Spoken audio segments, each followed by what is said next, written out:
Welcome students once again.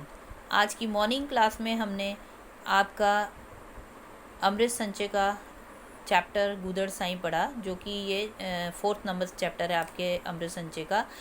इसमें आपको मैंने इसकी स्टोरी बताई और इसमें अब मैं आपको दोबारा से इसके बारे में बता रही हूँ अपने मॉड्यूल में। गूदड़ साईं, गूदड़ का मतलब होता है फटे पुराने कपड़ों का गद्दा। तो इसमें एक गूदड़ साईं जो है वो एक ऐसे व्यक्ति को बोला गया है जो कि गली मोहल्लों में घूमता है अपने गूदड़ को साथ में लेकर। तो वो एक मोहल्ले में रोज़ जाता था और उस मोहल्ले में एक मोहन नाम का बच्चा रहता था, लड़का रहता था, जिसकी आयु 8-9 वर्ष की थी। तो एक दिन जब वो मोहल्ले में से जा रहा था तो उसको 8-9 वर्ष का बालक, जिसका नाम की मोहन था, उसने बुलाया और उसने उसको बोला कि आज आप बहुत दिनों के बाद आए हो। गूदड़ साईं को क्या पूछा कि आज आप मोहल्ले में बहुत दिनों के बाद आए हो। और ये जो साईं जो था ये मोह माया से बहुत दूर था, यह मतलब संसार की जो मोह माया थी उससे बहुत दूर था और ये बच्चों से बहुत प्यार करता था। लेकिन अब मोहन के पास आकर बातें करने की उसको एक आदत सी बन गई थी, क्योंकि वह बच्चों से बहुत प्यार करता था और मोहन भी उससे बहुत सारी बातें करता था। तो एक बार क्या हुआ कि जब मोहन ने उसको पुकारा तो वो मोहन के घर के पास आके बैठ गया और अपने जो गूदड़ था उसका जो फटे पुराने कपड़ों का जो गद्दा था उसको समेट कर उसने रखा और उसके ऊपर बैठ गया और वो फिर मोहन से बातें करने लग गया। तो मोहन जो था उसने भी उसको एक भिखमंगा जानकर और एक मांगने वाला जानकर उसको रोटी लाके दी। मतलब अपनी माँ से जिद करी उसने और अपने पिताजी से नज़र बचाकर उसको रोटी और साग लाके दिया। अब वो जब उसको रोटी देता था ना तो वो उसे गूदड़ साईं को बहुत अच्छा लगता था और उसे ऐसा लगता था कि उसकी जो बहुत दिनों की जो एक अक्षय तृप्ति होगी, मतलब कि जो ऐसी तृप्ति, मतलब ऐसी जो अतृप्त, अक्षय क्या होता है, ऐसी जिस तृप्ति जिसका कोई अंत नहीं होता। तो उसने क्या किया, जब वो रोटी दी ना उसको, तो वो उसको बहुत चाव से खाता था और वो बच्चों की तरह उसके साथ बिहेव करता था। एक दिन क्या हुआ कि मोहन के पिता जो थे उन्होंने साईं को उसके साथ देख लिया, तो वो बहुत बिगड़े उसके ऊपर, उन्होंने उसको बहुत डांटा। अब वो ऐसा क्यों डांटा उन्होंने, क्योंकि मोहन के जो पिता थे वो पाश्चात्य शिक्षा एवं सभ्यता के रंग में पूरी तरह से डूबे हुए थे। पाश्चात्य शिक्षा मतलब वेस्टर्नाइज टाइप थे, वो आधुनिक विचारों के थे। वो कैसे थे, आधुनिक विचारों के थे वो। तो वो उसको गुस्सा करते थे कि वो उससे ना बात करा करे। उन्हें सभी क्या करते थे, उन्हें सभी जितने भी फ़कीर थे वो ढोंगी लगा करते थे। अब मोहन जो था, मोहन को उन्होंने इस बात पे बहुत डांटा कि वो उनसे क्यों बातें कर रहा है और उसको क्यों खाना ला के देता है। इस प्रकार से मोहन को वो क्या कह रहे थे कि मोहन को क्या कहते थे कि उससे, ऐसे लोगों से वो दूर रहा करे। और यह सुनकर जो था साईं जो था वो थोड़ा सा हंस पड़ता था और फिर वह वहाँ से चला गया। अब ऐसा काफ़ी दिन निकल गए। अब साईं जो था वो बहुत दिन तक उस गली मोहल्ले में नहीं आया। तो एक दिन जब वह आया तो उसने क्या करा, एक छोटा सा एक लड़का था जो कि उसके उस गुदड़ को लेकर भाग गया। उस गुदड़ को लेकर एक छोटा सा दूसरा बच्चा उस गुदड़ को लेकर भाग गया। तो वो साईं जो था ना उस गुदड़ को वापस लेने के लिए उस बच्चे के पीछे भागा, ठीक है। और जब वो भागा तो चौराहे पर जाकर साईं की ठोकर जो थी, दौड़ते दौड़ते ठोकर लगी और वो गिर गया, पत्थर के साथ ठोकर लगी और उसका जो सिर जो था फट गया और उसमें से खून निकलने लग गया। अब साईं जो था, ये बच्चा जो था ना, वो शरारत करके उसका गुदड़ लेके भागा था। उसका मतलब कि उसको कोई ऐसी टेंशन नहीं थी कि उसको नुकसान पहुंचाए या कुछ करे। वो एक केवल शरारत करते हुए उसकी गट्ठड़ को लेकर भाग गया था। अब क्या हुआ कि साईं को तो चोट लग गई, तो उधर से क्या हुआ कि मोहन के पिताजी आ रहे थे। मोहन के पिताजी ने क्या देखा कि साईं जो थे वो गिर गया और उसको चोट लगी। तो उसने क्या किया कि उस बच्चे को पकड़ लिया जिस बच्चे ने उसका गुदड़ लिया था और उसको ज़ोर से चपत लगाई, यानी कि उसके थप्पड़ लगाया ज़ोर से। तो साईं जो था ना उसने क्या किया कि उस बच्चे को फिर भी बचाया।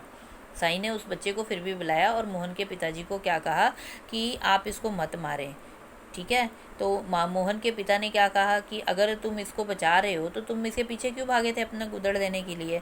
तो फिर उसके लिए उसके जो प्रश्न के जवाब में साईं उसको बोलता है, मोहन के पिताजी को, कि मेरे पास इस गुदड़ के सिवा और देने के लिए कुछ नहीं है। और उसने कहा कि मुझे इन बच्चों में भगवान का स्वरूप नज़र आता है। उसने क्या कहा कि मुझे इन बच्चों के अंदर भगवान का ही स्वरूप नज़र आता है, क्योंकि जो कीमती वस्तुएं हैं उनको तो हर एक कोई लेकर भाग जाता है। उसने क्या कहा कि जो कीमती वस्तुएं हैं उसको तो हर एक कोई लेके भाग जाता है, लेकिन जो गूदड़ है उसके ऊपर केवल भगवान ही दया करते हैं, मतलब कि पुरानी चीज़ों पर या चिथड़ों पर भगवान ही दया करते हैं। इतना कहकर उसने उस बच्चे को बुलाया और उसको अपने गले से लगाया और वो गले में बाहें, गलबाही का मतलब उसको गले में बाहें डालकर वो वहाँ से चला गया। ठीक है, ऐसा क्यों कहा? क्योंकि वो बच्चों से बेटा बहुत प्यार करता था। बच्चों से क्या करता था? वो बहुत प्यार करता होता था। तो उसने क्या करा कि उस बच्चे को, जब वो बच्चे जो थे उससे छेड़खानी करते थे या उससे बातें करते थे तो उसे लगता था कि वे भगवान उससे बातें कर रहे हैं, तो बच्चों में उसको भगवान का रूप नज़र आता था। मोहन के पिता जो थे आश्चर्य से उसे देखते रह गए, क्योंकि जब उन्होंने ये बात कही ना तो वो बहुत हैरान हुए, क्योंकि उन्हें तो लगता था कि जितने भी ये फ़कीर होते हैं ये अच्छे व्यक्ति नहीं होते हैं, तो ये लूटपाट भी कर सकते हैं। तो इसलिए वो अपने बच्चे को मना करते थे मोहन को कि ऐसे लोगों से दूर रहा कर, उनको रोटी मत दिया कर।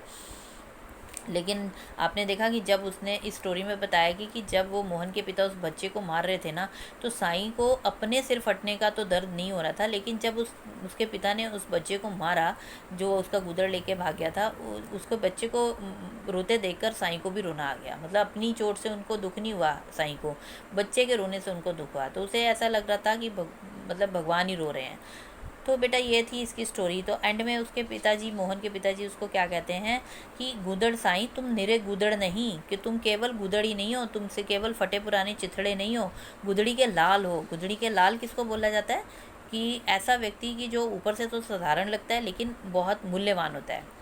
ऐसा गुदड़ी का लाल कौन होता है? कि जो अंदर, ऊपर से तो देखने में साधारण लगता है लेकिन अंदर से बहुत अधिक मूल्यवान होता है। तो बेटा ये थी आपकी इसकी स्टोरी, छोटी सी स्टोरी है और बहुत अच्छी स्टोरी है। अब इसको आप ध्यान से इसको पढ़ लीजिएगा, ठीक है। और इसके शब्दार्थ देख लेते हैं। बैरागी का मतलब होता है मोह माया से दूर, गुदड़ होता है फटा पुराना गद्दा, साम्राज्य होता है विशाल राज्य, अक्षय होता है कभी समाप्त न होने वाला, सराबोर होता है पूरी तरह डूबा हुआ, चिथड़े होता है फटे पुराने कपड़े, और गलबाही होता है गले में बाहें, और गुदड़ी का लाल ऊपर से साधारण लेकिन किंतु मूल्यवान। अब देखिए, अब इसके प्रश्न करते हैं। पहला प्रश्न है आपका, साईं दोपहर को मोहन के घर के पास क्यों जाता था? साईं दोपहर को मोहन के घर क्यों जाता था? तो इसका उत्तर है कि साईं जो था वो दोपहर को मोहन के घर इसलिए जाता था क्योंकि मोहन जो था वो उससे बातें करता था और साईं को उससे बातें करके बहुत अच्छा लगता था, और वो मतलब उनकी अच्छी दोस्ती थी, वो आपस में एक दूसरे से अपनी बातें शेयर करते थे, मतलब उनको बहुत अच्छा लगता। तो इसका मेन आप यही आंसर लिखोगे कि वो इस मोहन के घर इसलिए जाता था क्योंकि उसे मोहन से बातें करके बहुत अच्छा लगता था। नंबर 2, मोहन के पिता किस विचारधारा के व्यक्ति थे? बेटा इसका उत्तर तो मैंने आपको अभी बताया था। मोहन के, इसका देखिए उत्तर यहाँ पे है, ये आपका जो फर्स्ट वाला पेज है बेटा, फर्स्ट वाले पेज के ऊपर ही इसका उत्तर है। ये देखो, ये मैंने रेड लाइन से अंडरलाइन किया हुआ है कि मोहन के पिता पाश्चात्य शिक्षा एवं सभ्यता के रंग में डूबे हुए, सभ्यता के रंग में रंगे हुए, पूरी तरह से डूबे हुए व्यक्ति थे, और उन्हें फ़कीरों से चिढ़ थी। उन्हें वह अच्छा व्यक्ति नहीं समझते थे, फ़कीरों को वह अच्छा व्यक्ति नहीं समझते थे और उनसे वो दूर रहने के लिए कहते थे। उसके बाद आप क्वेश्चन नंबर 3 देखिए। नंबर 3 है, साईं के सिर पर चोट लगने का क्या कारण था? तो इसके उत्तर में आपको मैं बता रही हूँ कि साईं के सिर पर चोट कैसे लगी। साईं के जब गुदड़ था, एक छोटा सा बालक, उस मोहल्ले का एक छोटा सा बालक जब साईं का गुदड़ लेकर भाग गया तो साईं भी उसके पीछे उस गुदड़ को वापस लेने के लिए भागा, और भागते भागते वह काफ़ी दूर चला गया और चौराहे पर दौड़ते दौड़ते साईं को ठोकर लग गई और वह गिर गया और उसके सिर में चोट लग गई। क्वेश्चन नंबर 4 है, साईं क्यों रोने लगा? जब, इसका उत्तर है कि जब मोहन ने, जिस बालक ने या जिस बच्चे ने उसको साईं के गुदड़ को छीना था, जब मोहन के पिता ने उस बच्चे को मारा, उस बालक को एक थप्पड़ लगाया, तो वह बच्चा रोने लग गया और उसको देखकर साईं भी रोने लग गया। क्वेश्चन नंबर 5 है, साईं गुदड़ क्यों रखता था? इस साईं गूदड़ क्यों रखता था? इसका उत्तर बेटा आपको ध्यान से लिखना है कि साईं गूदड़ जो था वो इसलिए रखता था क्योंकि उसे लगता था कि गूदड़ जो है यह कीमती वस्तु नहीं होती है, ये जो चिथड़े हैं इसको केवल भगवान ही ले सकते हैं। तो उसे लगता था कि कीमती वस्तुओं को तो चोर उचक्के कोई भी छीन सकते हैं, लेकिन जो चिथड़े होते हैं उनके ऊपर भगवान ही दया करते हैं। और उसे लगता था कि जब बच्चे उससे चिथड़े छीन कर ले जाते थे तो बच्चों के अंदर उसको भगवान का रूप लगता, तो उसे लगता था कि भगवान ही उससे वो चिथड़े लेकर भाग रहे हैं, और फिर वह उनसे लड़कर वो उनको छीन लेता था और फिर अपने पास रख लेता था ताकि वह फिर से उनसे छीने वो। तो ये था इसका बेटा आंसर। तो बेटा ये आपको स्टोरी अच्छे से समझ आ गई होगी। अब आप इसके प्रश्न उत्तर अपनी नोटबुक में ध्यान से कर लेना और मुझे भेज देना। ठीक है बेटा।